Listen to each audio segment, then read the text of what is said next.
बिस्मिल्लाहिर्रहमानिर्रहीम। अस्सलाम वालेकुम। मैं हूं वकील शहजाद और आप देख रहे हैं हिस्ट्री लोडेड। कुलश उस्मान किस्त नंबर 190 का दूसरा ट्रेलर तो आया है। ट्रेलर आने से पहले महमूद बोजदार ने तुरगत अल्प का किरदार अदा करने वाली अदाकार के साथ एक बार फिर तस्वीर शेयर की और उनकी सेट में एक बार फिर वापसी हुई। महमूद बोजदार की तरफ से ये कहा गया कि अब वक्त आ चुका है। इस बात का मतलब सब नाजरीन और बड़े बड़े चैनल्स ने यही लिया कि तुरगत की वापसी होने वाली है। क्या तुरगत की वापसी होने वाली है कि नहीं, आपको बताएंगे। इसके साथ साथ आपको बताएंगे कि कुलश उस्मान के सेट में जो सलजोक पैलेस है उसमें भी कुछ शूटिंग की जा रही है, वहाँ क्या शूटिंग हो रही है। और ट्रेलर 2 के हवाले से बात करेंगे कि अलाउद्दीन बेग को बचाते हुए ओरहान बेग नाकाम हुए, फिर अलाउद्दीन बेग कैसे आज़ाद होंगे। ग्लैडियोस ने बुरसा का चार्ज संभाल लिया है और सोफिया को रोक लिया है नीलोफर खातून ने। क्या सोफिया की मौत हो जाएगी? और इसके साथ साथ बेगम खातून की मौत क्या होने वाली है? उस्मान बे ने जिरगा क्यों किया और ये जिरगा कब होगा, आपको ये भी बताएंगे। और इस जिरगे में कौन कौन शरीक हुआ, आपके साथ डिस्कस करेंगे। नए बाज़ार में भी कोई शूटिंग हुई है, वो भी आपके साथ डिस्कस करेंगे। लेकिन वीडियो शुरू करने से पहले आपसे गुजारिश है कि अगर आपने हिस्ट्री लोडेड को सब्सक्राइब नहीं किया तो ज़रूर सब्सक्राइब कर लें। तुरगत पर बात करेंगे, लेकिन सबसे पहले बात कर लेते हैं अलाउद्दीन पे। जैसा कि आप ट्रेलर 1 में देख चुके थे कि गोंचा भाग गई और उसको तीर लगा, और ट्रेलर 2 में सिर्फ उसकी एक तस्वीर दिखाई गई है जिसमें वो बेहोश हालत में घोड़े पर ही बैठी हुई है। यकीनन गोंचा और ओरहान की मुलाकात हो गई, यानी वो एक दूसरे के आमने सामने हुए और फिर ओरहान ने गोंचा को कबीले में भेज दिया और ये बताने के लिए भी भेज दिया कि अलाउद्दीन बेग कहाँ हैं, और ख़ुद अलाउद्दीन बेग को बचाने के लिए ओरहान बे आ गए।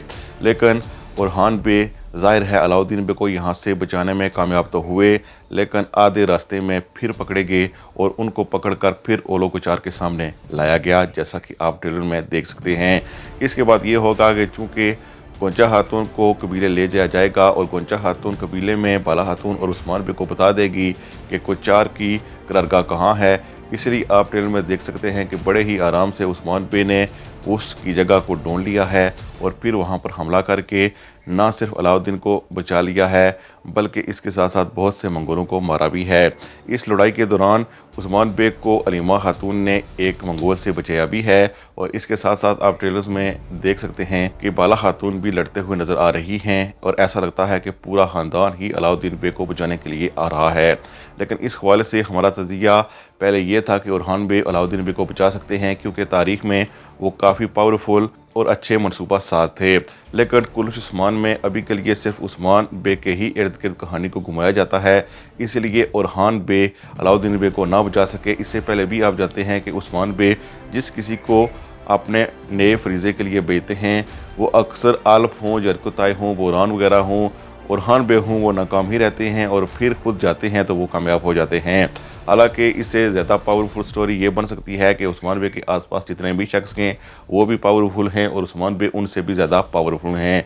बहरहाल आपके साथ ये वीडियो शेयर करते हैं जिसमें आप देख सकते हैं कि उस्मान बे उतर रहे हैं, और ये सीन आपने ट्रेलर 2 में भी देख लिया है, यानी साफ सीन जहाँ पर उस्मान बे ने ज़ाहिर है जिरगा किया है। इससे एक बात वाज़ेह है कि उस्मान बे के साथ साथ जरकोताई भी शामिल हैं, कुछ नए ड्रेसेस भी पहने गए हैं, पगड़ियाँ भी नहीं हैं। लेकिन इसके साथ साथ अलाउद्दीन बे भी कबीले में वापस आ चुके हैं और उन्होंने जिरगे में शिरकत की है। यानी इस जिरगे में चूँकि अलाउद्दीन बे की वापसी हुई है और सब मुतहिद हो चुके हैं एक बार फिर, इसीलिए कहा जा सकता है कि ये जिरगा सिर्फ और सिर्फ अलाउद्दीन की वापसी के बाद ही वकूफ़ पज़ीर हुआ है ताकि सबको बताया जा सके कि हमारा इत्तेहाद हो चुका है।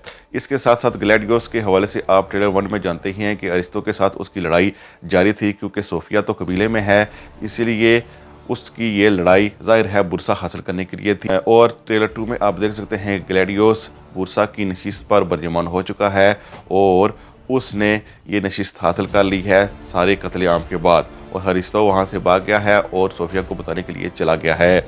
जब वो सोफिया को बता रहा है कि बुरसा पर कब्जा हो चुका है और सोफिया वहाँ से जाना चाहती है, लेकिन आप देख सकते हैं कि नीलोफर खातून ने सोफिया को रोक लिया है। रोकने की वजह यही है कि अलाउद्दीन बे भी अभी तक वापस नहीं आए हैं, ना ही उस्मान बे वहाँ पर मौजूद हैं और ना ही ओरहान बे। इसीलिए जब तक उस्मान बे की वापसी नहीं होती सोफिया को वहाँ ही रोका जाएगा। हमें नहीं लगता कि नीलोफर खातून के हाथों सोफिया की मौत होगी। इसके साथ साथ उस्मान बे जो ही कबीले में वापस आ जाएंगे तो जाहिर है फिर صوفیہ کے حوالے سے سب کو بتائیں گے کہ یہ جائے گی کہ نہیں۔ بہرحال صوفیہ کا راستہ وہاں پر روکا جائے گا اور نیلوفر خاتون اسے جانے نہیں دے گی۔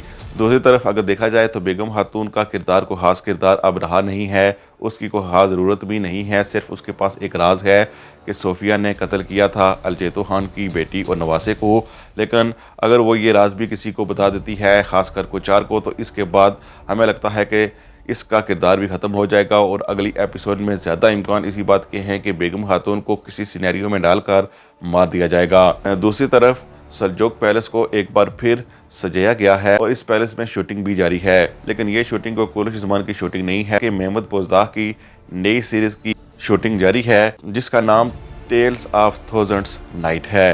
یہ سیریز ظاہر ہے ترکی میں ہی دکھائی جائے گی اور اگر تاریخی ہوئی تو ہم بھی دیکھیں گے، لیکن ابھی کے لیے اس سیریز کے حوالے سے کچھ زیادہ معلومات نہیں ہے۔ بہرحال ان تصاویر سے آپ کو اندازہ ہو گیا ہوگا کہ یہ سیریز کس قسم کی ہے۔ ظاہر ہے یہ پرانے زمانے کی کوئی کہانی ہمیں دکھائی جائے گی۔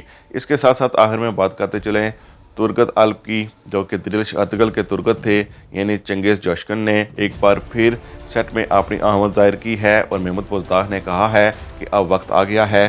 کیا اب وقت آ گیا ہے کہ کولش عثمان میں ترگت کی انٹری ہو؟ تو اس حوالے سے ہم آپ کو بتاتے چلیں کہ اگر اکچا کوجا جیسا بڑا شخص بھی کولش عثمان میں آ سکتا ہے تو پھر ترگت کی انٹری بھی ممکن ہے، لیکن ہمیں نہیں لگتا کہ ترگت کی انٹری محمد بوزداہ کرائیں گے، کیونکہ اس حوالے سے آپ جانتے ہی ہیں کہ عثمان بے کا کردار ادا کرنے والے اداکار کبھی بھی اپنے قد کاٹ کے مطابق یا پھر ایسے کردار کو کولش عثمان میں نہیں آنے دیں گے جو ان کے کردار سے ذرا بڑا نظر آئے۔ یعنی اس سے پہلے بامسی کولش عثمان میں عثمان بے سے قد کاٹ کے لحاظ سے زیادہ بڑے نظر آتے تھے، حالانکہ ترکی میں چنگیز جوشکن اور عثمان بے کا کردار ادا کرنے والے اداکار کا کوئی مقابلہ نہیں ہے۔ عثمان بے کا کردار ادا کرنے والا اداکار ایک بڑا اداکار ہے، لیکن اگر ڈرامے کے حوالے سے دیکھا جائے اور ترکی کے علاوہ آڈینس دیکھی جائے تو اس میں ترگت کے چرچے عثمان بے سے بھی زیادہ ہو سکتے ہیں۔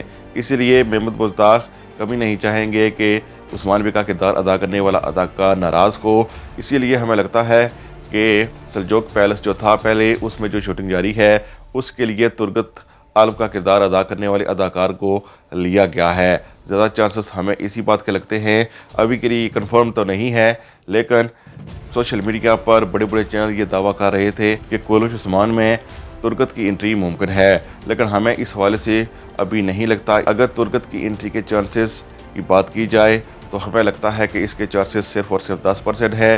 زیادہ چانسز ہمیں اسی بات کے لگتے ہیں کہ جو نئی سیریز ابھی شروع کی ہے محمد بوزداہ نے، اسی میں ہی چنگیز جوشکن کو لیا گیا ہے۔ بہرحال آپ کی اس حوالے سے کیا رائے ہے؟ کیا ترگت کی انٹری کولش عثمان میں ہونی چاہیے؟ ہمیں کمنٹ سیکشن میں ضرور بتائیے گا۔ مزید اپڈیٹس کے لیے ہسٹری لوڈیڈ ضرور سبسکرائب کریں۔ ہم ملتے ہیں نیکسٹ ویڈیو میں، تب تک کے لیے اللہ حافظ۔